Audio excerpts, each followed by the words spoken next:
राष्ट्रीय जनता दल पटना एक प्रमंडल प्रभारी व बिहार सरकार में पूर्व मंत्री रहे वृषण पटेल ने आरा परिसदन में प्रेस वार्ता की। प्रेस वार्ता में उन्होंने देश में बढ़े कमर तोड़ महंगाई को लेकर हल्ला बोला। उन्होंने कहा, आज देश के अंदर महंगाई रिकॉर्ड स्तर पर है। पेट्रोल, डीजल, सरसों तेल, साग सब्जी सहित हर एक जरूरत की चीजें महंगा हो गया है।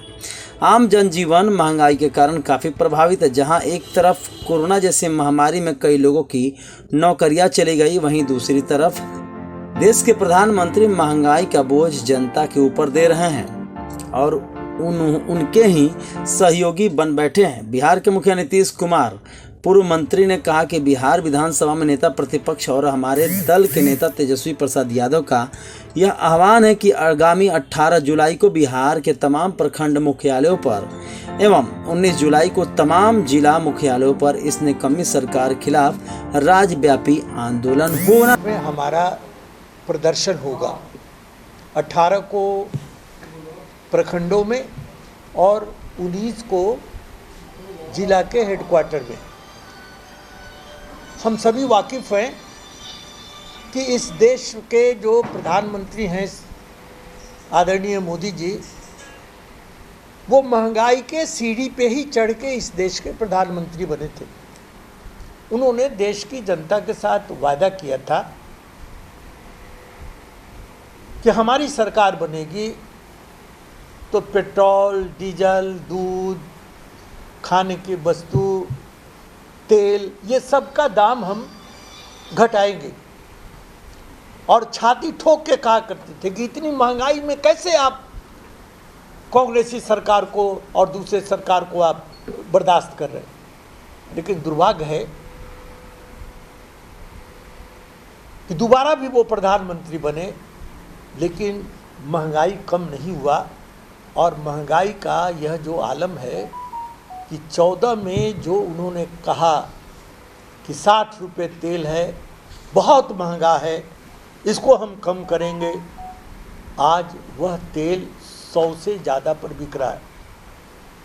गैस सिलेंडर, एक उज्ज्वला योजना इन्होंने शुरू किया था। उस समय गैस सिलेंडर 400 रुपये में मिलता था, आज करीब 1000 रुपया गैस सिलेंडर की कीमत हो गई। लोग कहाँ उम्मीद कर रहा था कि वो अब 400 से 350 में मिलेगा, और आज ये 1000 रुपया गैस सिलेंडर का हो गया। करू तेल जो उस ज़माने में उस समय 80 रुपये था, 70 रुपये था, आज 200 रुपये किलो पर चला गया।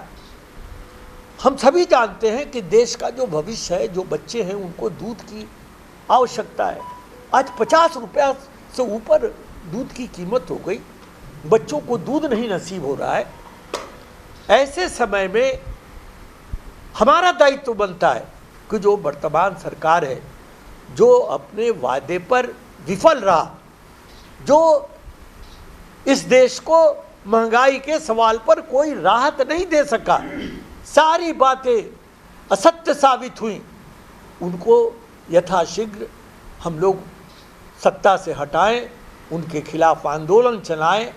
और हम आप लोगों के माध्यम से हम जनता से भी अपील करेंगे कि उनका जो वादा था 14 में कि वादे पे तुम, उनको ये कहें, अब जनता कहे मोदी जी को कि वादे पे तुम ना आए तो कोई हम ना मर गए, कहने को बात रह गई और दिन गुजर गए। अब जनता उनकी बात सुनने वाली नहीं है। इस महंगाई को झेल नहीं पा रहे हैं, उसके लिए एक नया नाटक इन्होंने शुरू किया है देश में, और वो नाटक है जनसंख्या विस्फोट का। ये जनसंख्या विस्फोट, उनका इरादा जनसंख्या कम करने का इरादा नहीं है उनका। जनसंख्या विस्फोट के नाम पर वो समाज में अशांति फैलाना चाहते हैं, और अशांति फैला के लोगों का जो ध्यान है वो महंगाई से हटाना चाहते हैं। देश की जनता इस मामले में समझदार है, वो समझ रही है कि जनसंख्या एक समस्या है, लेकिन इन लोगों का इरादा नेक नहीं है।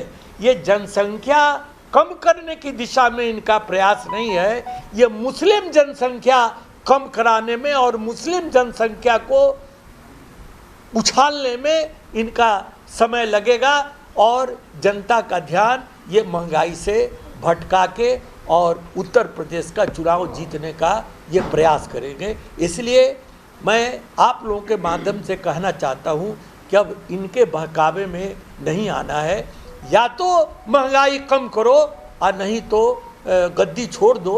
हम लोग पुराने समय में नारा लगाया करते थे कि जो न महंगाई पर रोक लगाए वह सरकार निकम्मी है, और जो सरकार निकम्मी है वह सरकार बदलनी है।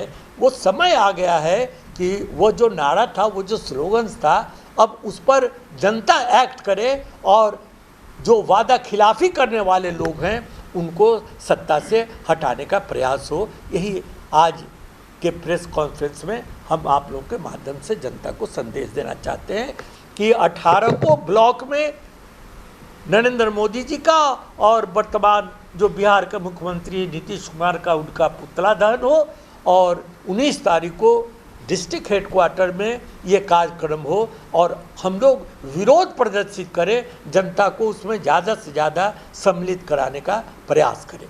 बहुत धन्यवाद। महागठबंधन के सभी दल शामिल होंगे या केवल राजद? देखिए ना, ये राजद का अपना फैसला है, और हम तो आप लोग के माध्यम से जो महागठबंधन के लोग हैं उनसे भी अनुरोध करेंगे कि ये एक ज्वलंत समस्या है, इसलिए उन लोग भी अपने कार्यकर्ताओं को निर्देशित करें कि 18-19 को इस प्रदर्शन में वो शामिल हो।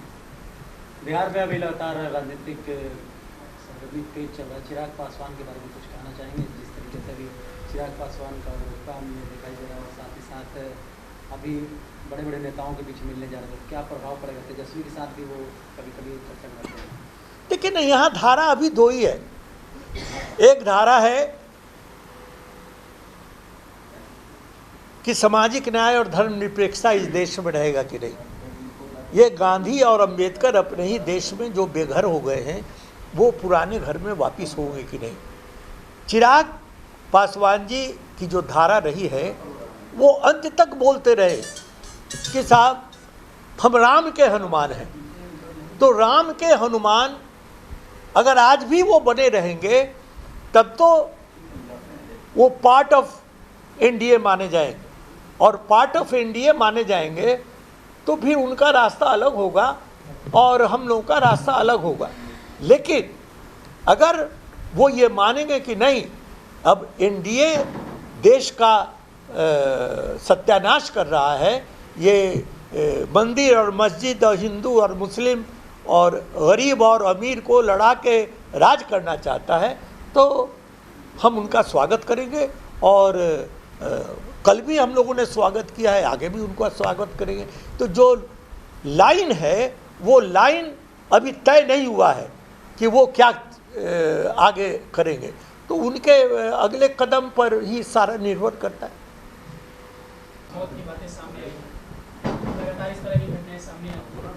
देखिए ना, हमको लगता है कि जो वर्तमान में शराबबंदी है वह पूर्णतः विफल है। वो यानी पहले लोग दुकानों में जाके दारू खरीदा करते थे, अब तो सुनते हैं कि अब घर घर लोग दारू पहुंचा देता है। होम डिलीवरी के नाम से उसको जाना जाता है, और उसके बैकग्राउंड में बहुत सारे लोग ऐसे हैं जो तस्करी के मामले में, अब खतरा में हमारा बच्चा है, हम उसको भेज रहे हैं स्कूल में पढ़ने के लिए, और आम तौर से देखा जा रहा है कि अगर वो सिनेमा देखने का शौकीन है, अगर वो मोबाइल का शौकीन है, अगर वो कोई गर्लफ्रेंड बनाने का शौकीन है, तो 4 बोतल दारू अपने बैग में रख लेता है और जाके वो कहीं बेच के और ये अपने इस शौक़ को पूरा कर रहा है। तो हमको लगता है कि शराबबंदी सारे बिहार को एक ख़तरा पैदा हो गया है। इसलिए नीतीश कुमार ने अभी जो जनसंख्या नियंत्रण के मामले में जो उन्होंने कहा कि यह कानून से ज़्यादा अवेयरनेस की आवश्यकता है, मुझको लगता है कि शराबबंदी करने के पहले इसी बात को चरितार्थ करना चाहिए था कि अवेयरनेस पहले लोगों में पैदा करना चाहिए था कि साहब इससे क्या हमको नुकसान होगा, क्या लाभ होगा। बिना कोई अवेयरनेस पैदा किए हुए उन्होंने इसको थोप दिया, जिसका रिजल्ट खराब हुआ। उसी तरह जिस तरह जनसंख्या नियंत्रण करने में कांग्रेस ने राजीव गांधी जी के समय जो व्यवस्था किया था और जो इसका इम्प्लीमेंटेशन हुआ, उसका इतना खराब असर हुआ कि आज तक लोग जनसंख्या नियंत्रण से कांप जाते हैं। तो मुझको लगता है कि खुद लोग बोलता है कि ऐसा से ऐसा करना चाहिए, तो ऐसा नहीं है कि आप अवेयर नहीं है। तो हम तो जो लोग ये बोल रहे हैं, मैं उनको इतना ही कहना चाहूँगा कि ये दुनिया बुरी है, लोग यही कहते हैं, और दुनिया मतलबी है, लोग यही रहते हैं। कहने और करने की खूबी तो देखिए, काम वही करते हैं और बदनाम वही करते हैं। ये बहुत मोदी का एक ट्वीट आया हुआ है जी। कि कड़े कानून होने के बाद भी लगातार अपराध होते हैं, दहेज कानून भी कड़े हैं, बावजूद अपराध होते रहते हैं। उसी तरह से पुलिस शराबबंदी के बावजूद अगर ये काम हो रहा है तो इसके खिलाफ भी कड़े कानून। देखिए ना, ये खून के खिलाफ फांसी की सजा है। अब आप कहिए कि फिर भी खून होता है, खून होता है लेकिन नगण्य है। वो ऐसा नहीं है कि खून का खौफ लोगों में नहीं है। अब ये लोग हत्या करने से अब हिचकिचाते हैं। तो हमारा है कि आप कोई काम करने के पहले, ऐसा नहीं है, अगर आप कानून और अवेयरनेस दोनों अगर आप पैदा करते तो मामला काफ़ी हद तक कंट्रोल हो सकता है। क्राइम तो कभी बंद होने का सवाल ही नहीं है। थोड़ा बहुत तो रामराज में भी क्राइम बंद नहीं हुआ, यहाँ भी क्राइम होगा। लेकिन क्राइम बढ़ने का, ग्राफ बढ़ने का कारण क्या है? इसका मतलब हुआ कि उस कानून वो इफ़ेक्टिव नहीं है, वो कानून इसको रोक नहीं पा रहा है। अगर रोक नहीं पा रहा है तो ये जवाबदेही आपकी है कि उसको कैसे सही ढंग से इम्प्लीमेंट हो, उसके बारे में आप विचार कीजिए। गांधी ने बहुत सारा प्रयोग किया, उनका प्रयोग जब असफल हो गया तो उस असफलता को उन्होंने स्वीकार किया और नए ढंग से फिर से वो दूसरा प्रयोग उन्होंने शुरू किया। तो आप इस कोई कानून जो आप असर नहीं डाल रहा है उस पर पुनर्विचार किया जा सकता है, और पुनर्विचार करके जो डेमोक्रेसी है उसकी खास बात क्या है कि आम सहमति, तो जनरल कॉन्सेंसस से जो बातें उभर के आती हैं उसमें गलती की गुंजाइश कम होती है। तो अगर आपका वो कानून इफ़ेक्टिव नहीं है तो आप सब लोगों से फिर से मशवरा कीजिए, बात बनाइए, और जो बात उभर के आवे उसको इम्प्लीमेंट कीजिए, उस पर जो आगे कार्रवाई करना है वो कीजिए। शराबबंदी के बावजूद शराबबंदी को लेकर पुलिस और हमने क्या कहा आपको?